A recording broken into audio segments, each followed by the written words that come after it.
So just a couple of days ago, we got a preview from chapter 309, and it said, "The Egoists reunite. A special training camp begins as they aim for the U20 World Cup."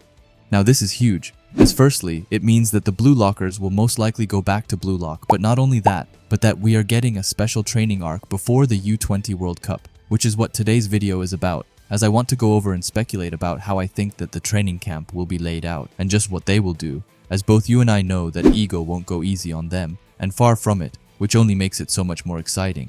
Now it's hard to predict just what they will do, which is why I have come up with different ideas on just what Ego is scheming. So let's get right into it, and start with the first one, which is kind of like what they did in the third selection, and I think that there could be 5 versus 5 games, with 4 teams of 5 players going against each other. Now 4 teams of 5 only comes out to 20 players, so with the 3 left behind, they will act as rotating subs for 3 of the teams, and one of the teams will most likely just play without subs, but that won't be too much of an issue. Now personally, I would like the teams to be randomized, like if each player got to pick a ball with either team A, B, C, or D on it. Either that or the top 4 players, who we know were Isagi, Rin, Shidu, and Baru, were captains for each team, and then they either got to pick their team, which would be super interesting if they did it that way, as I'm genuinely interested in which players each of them would choose. Anyway, if they don't go that route, then I can see them, like I said, either randomizing or the other players will get the opportunity to choose which of the teams that they would like to join. Basically just like how it was in the third selection. If they do 5 versus 5 games, then they could do it like a round robin style where each team faces off against each team. Basically just how the first selection was, and that team A plays against teams B, C, and D. I feel like doing this would be super intriguing for the readers, or I might just be talking for myself. But still, firstly, we might see a couple of chemical reactions that we would have never seen otherwise. Like, for example, if it's randomized, we might see a Ryo and Isagi team up, or a Corona and Rin team up. Just seeing new combinations of characters is what I really enjoy in the story, and seeing how they will adapt to each other and try to survive. This would also benefit Ego, as having a bunch of new combinations could help him choose the starting 11 a bit easier, as he might see players in a different light, firstly after their training, but also when he sees how different characters interact with each other and play together, and we might get a super unexpected combo like Nico and Corona. Like, who knows? But yeah, at least starting with a 5 versus 5 round robin is what I feel like would be perfect, and I feel like making it randomized will be more interesting as well, as that way we might not see the same combos that we have seen before. I also haven't mentioned the big elephant in the room yet, which would just be that it would be just cool to see all of the best players going at each other in an intense match. However, with that said, I don't think that the games could drag on for too long, as let's be honest, most of us want to get right into the U20 World Cup, and if we had super long games, then it would feel a bit annoying.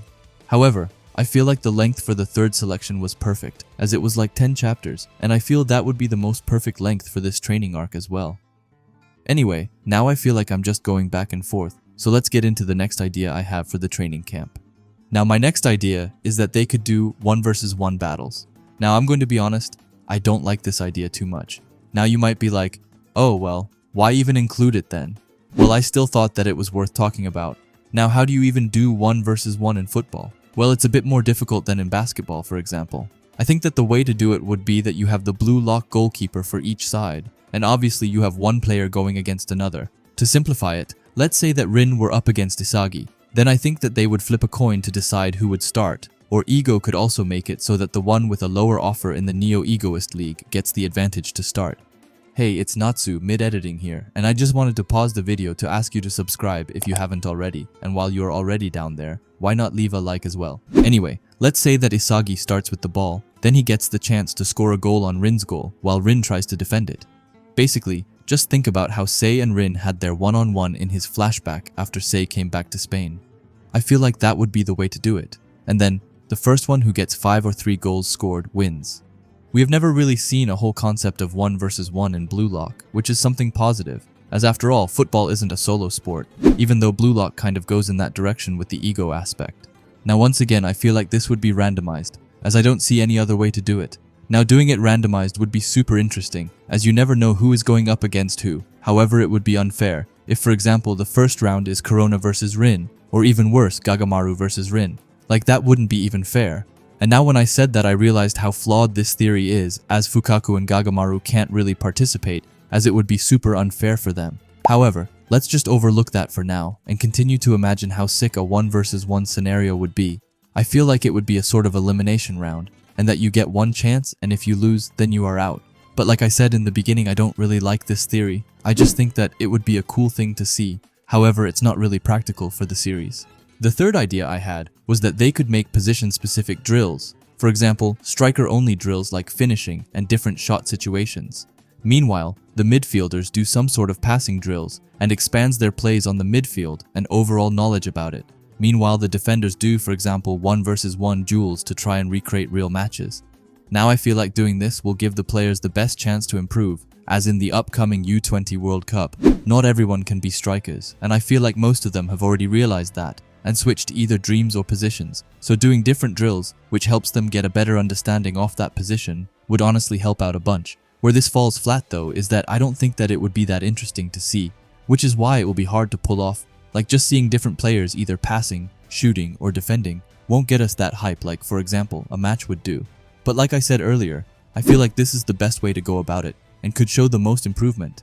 This will also help Ego get a better understanding of which players are actually improving in their given role and which ones he will prioritize for the upcoming matches.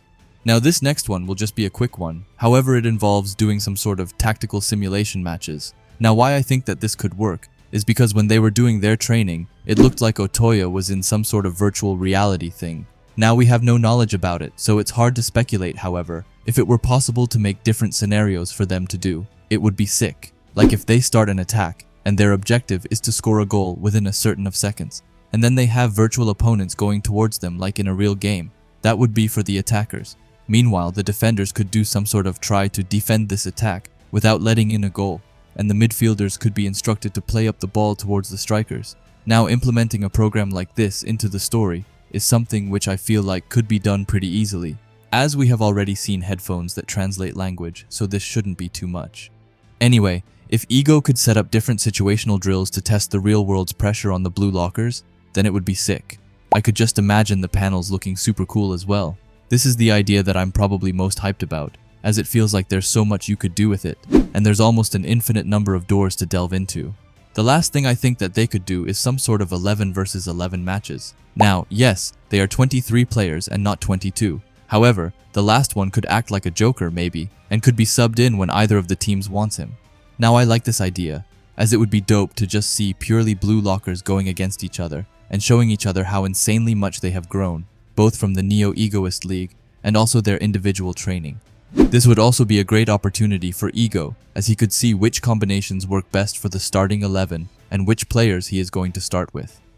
Now to spice this idea up a bit, I think that it would be cool if everyone outside of the goalkeeper switched positions, basically like Team Z did in the first selection. Like Isagi starts as a striker, but after some time he goes to the midfield and then defense. Now, yes, this would be complete chaos, and most players wouldn't know what to do if they were in a position that they weren't used to. However, this would also give everyone a chance to try out every position. It might turn out that, just for example, Corona is an awesome center back. Now, he would have never known that if he hadn't rotated into that position. Hopefully you understand my point and where I'm trying to go with this.